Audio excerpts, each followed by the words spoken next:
Čau. Čau, Daš. Zdaj. Sem gledala eno oddajo, veš, o strojnikih. Ja? In se kaj naučila? Ja, da je strojništvo eden izmed najstarejših poklicev na svetu. No, to pa nisem vedel. A si se še kaj ali je to vse? Ne, sem se naučila recimo, da strojnik dela, načrtuje in izdeluje stroje. Ja, jasno. Še kaj? No dobro, naučila sem se naprimer, da deluje na področju mehanike, pa na področju toplote, pa energije. Skratka, ful enih različnih stvari. Ja, v bistvu je to pa ena taka zelo obširna veda, tole strojništvo.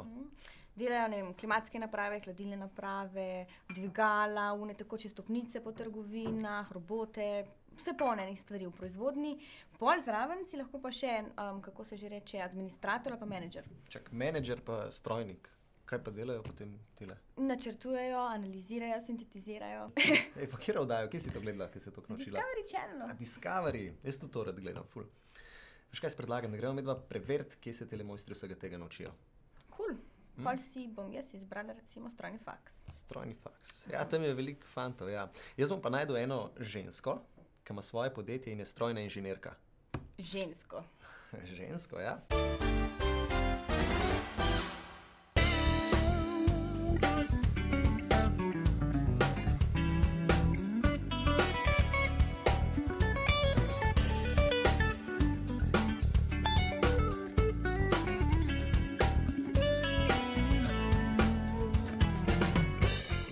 S čim se ukvarja vaše podjetje?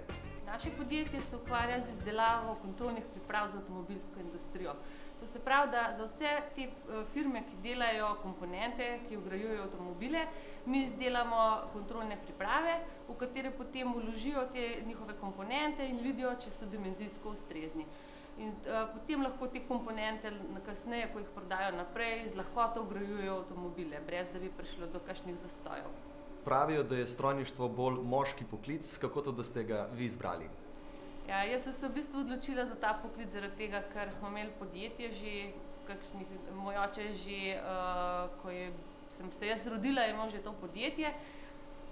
Potem sem veliko kot otrok skakljala po podjetju in gledala, kaj se počne, ampak takrat še nisem imela namena, da bi šla na strojno srednjo šolo ali pa fakulteto. Ampak kasneje, ko sem končala osnovno šolo, so me pa vsa žlahta prepričevala, ker jaz pač izhajam iz take familije, da so vsi strojniki.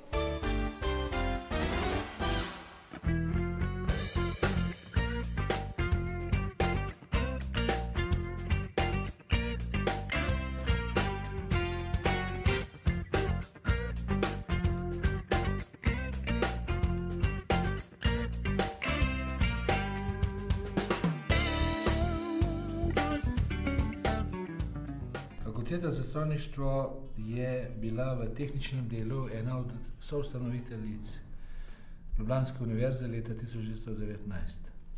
Potem, ko je prešla neko obdobje skupne tehnične fakultete, je se leta 1960 osamosvojila, tako je nastala Fakulteta za strojništvo, Fakulteta za elektrotehniko. In od takrat naprej štejemo Fakulteto za strojništvo kot enotno fakulteto.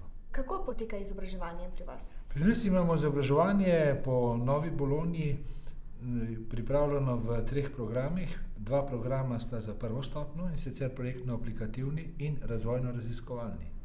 V drugi stopnji imamo pa samo še razvojno-raziskovalni program.